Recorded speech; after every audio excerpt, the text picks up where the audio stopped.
As I got on the elevator, the man getting off whispered something strange to me. As he left to fetch whoever he was meaning to fetch, he gave me the following response: "Relax, man. No cursing on the job. We're a family here." It felt like I could only move a centimeter at a time. A true snail's pace. I inched my finger closer and closer to the close door button. I heard footsteps. He was coming back. With every fiber of my being, I pushed through. I hit the button. The doors closed, and I collapsed to the floor, free from whatever weird force was stopping me from moving. "I'll let you two talk more on the elevator," I heard him say from outside the doors. "What?" Instinctively, I looked around. To my surprise, there was nothing. The elevator was the same as it had always been. A lengthy exhale. I was done with all of this. At this point, I would have taken death over continuing this bullshit any longer. As I pondered my next move in this hopeless situation, I noticed something strange. The button to the 9th floor was lit up. An ominous, crimson-red color. Before I could do anything else, my phone started ringing. I checked the call. It was my wife. I answered. "Babe, I don't know why I didn't even think to call you. I'm trapped in an elevator and up is happening and maybe I should call the cops." "Hey, hon. Don't go to the 9th floor." "What? Wait, how do you even? It's a trick, honey. You have to trust me. The man from before was lying to you. It's not safe. None of this has been safe. How do you even know everything that's happening? You just need to trust me, hon." I paused. "So what do you want me to do then?" A demon on the other side of the phone answered this time. "Go to your interview." I hung up the call and in a panic, I mashed on the 9th floor button. The elevator started rising again. Even after me hanging up the call, the muffled sound of the demonic voice coming from my phone continued. "Go to your interview. Go to your interview. Go to your interview." I pulled out my phone and flung it to the ground as hard as I could. I stomped on it angrily. The warped sound of "go to your interview" slowly started dying out. But suddenly, the elevator started shaking. It was continuing to go up. But it was faster than usual. Really f***ing fast all of a sudden. Almost like the 9th floor was now way below me. It felt like an amusement park ride with no brakes on it. Loose.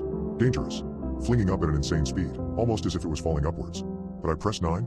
I screamed to myself, exasperated. It didn't matter. Now arriving at the 41st floor. God, what the? I was brought to my knees by the speed of the elevator traveling faster and faster. Now arriving at the 90th floor. The buttons didn't even go past 52. Now arriving at the 141st floor. Now arriving at the 230th floor. Now arriving at the 401st floor. I felt like I was inside a bullet. The pleasant voice of the elevator lady was getting deeper and deeper as we rose. Now arriving at the 840th floor. The voice started croaking. A demonic sound this time, now arriving at somewhere nice. A sudden halt. The elevator stopped. The doors didn't open though. The panel above the elevator doors had no indication of what floor we were on. As I sat, I heard what could be best described as the sounds of hell coming from outside the elevator. Low grunts of pain. Crackling. A dark hymn. Was this where I was supposed to get off? Before I could ponder the question further, I heard a soft tapping on the elevator. A voice from outside. "Do you want to trade?" said the voice. I decided to bite, for reasons I still don't fully understand. "What do you mean? What if you stay on this floor forever, and I get to go home?" I think I'm good. But I really want to go home." It almost sounded like the voice of a kid. "I'm sorry, kid," I mustered back. "It's okay." An awkward silence between us. "He told me that he wants to wish you a happy birthday," said the kid. I think he's got it wrong. "Today isn't my birthday." "It is," he responded. "It's the first day of your new life. Your birthday. He wants you to look at the TV." "What?" I looked at the TV in the top corner of the elevator, hoping to see the one constant I'd had during this whole cursed trip, the weather. Instead, the TV was now showcasing what looked to be CCTV footage. Grainy footage from a camera. Of the exact elevator I was in. A live feed of this exact moment. Except, the TV showed me lying down. Looking up with a wide smile on my face. And something above me on the ceiling. Looking straight down at me. Him. The lights in the elevator went off. The elevator plummeted downwards, as I closed my eyes and screamed for dear f***ing life. I waited for the impact. For what I knew was my demise. Here it comes. Here it f***ing comes. I'm not ready. I'm not ready at all. Now arriving at the 9th floor. The doors opened. Wait, what? 9th floor? I peeked out from the elevator. Another reception desk. Wait, is this really the? I was interrupted by a voice from the outside. "You coming out or what you being moron?" I got to my feet. The feeling of distrust. Anxiety, whatever you call it. My fear intuition. It was gone. I felt light. F*** it.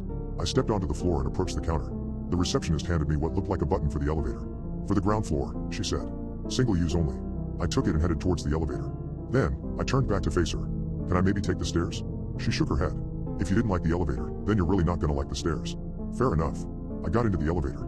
I said a silent prayer to myself as I put the button where it belonged. It fit without any issue. I pressed it, and the elevator went down. It was a smooth ride. Now arriving at the ground floor. As I got ready to exit, I realized that the ground floor button was missing once again. Strange. I didn't linger on it. I marched out, ready to get the fuck out of this building. I noticed a woman running onto the elevator. I tried to stop her, but something in my body wouldn't let me. The most I could muster was putting my hand on the door to relay a message to her before the doors closed. "Don't get off until you reach the 9th floor. No matter what." The woman just smiled at me. "Happy birthday, Michael."